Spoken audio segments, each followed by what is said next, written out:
As FP2 unfolded in Spielberg and the drivers looked for long-run pace, the heat started to rise and the wind started to get up. And very soon, strange things happened to some of the leading lights. Valtteri Bottas, back on his Spec 2 power unit for the afternoon, set the early pace and led the timings at the halfway point. But his luck ran out as he lost control out of turn 6, hitting the barriers hard.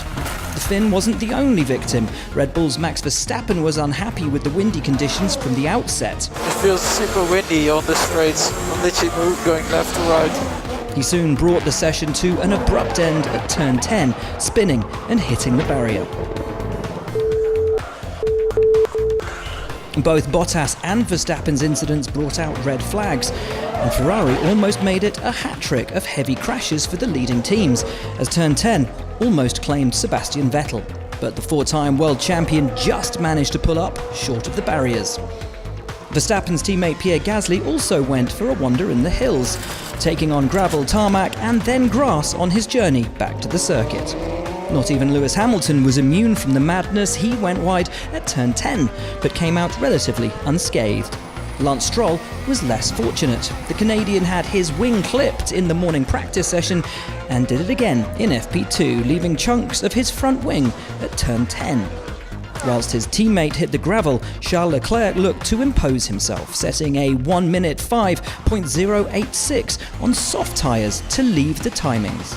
He had a close shave with Antonio Giovinazzi late on, just to prove no one was safe from near calamity in this session. McLaren continued to raise eyebrows. Carlos Sainz was impressive all afternoon, ending the session in 5th fastest, despite going off track at turn 6. So it's Leclerc in P1, with Valtteri Bottas and Pierre Gasly 2nd and 3rd, despite their off-track moments.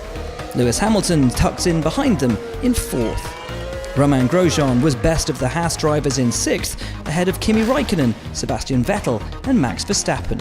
Further back, Renault's Nico Hülkenberg and Daniel Ricciardo had what could only be described as wobbly rear wings. It's unclear if it had an effect on their speed. They finished P16 and P17, a big drop on their FP1 positions. They were behind both Toro Rossos, but ahead of the Williams pair of Robert Kubica and George Russell.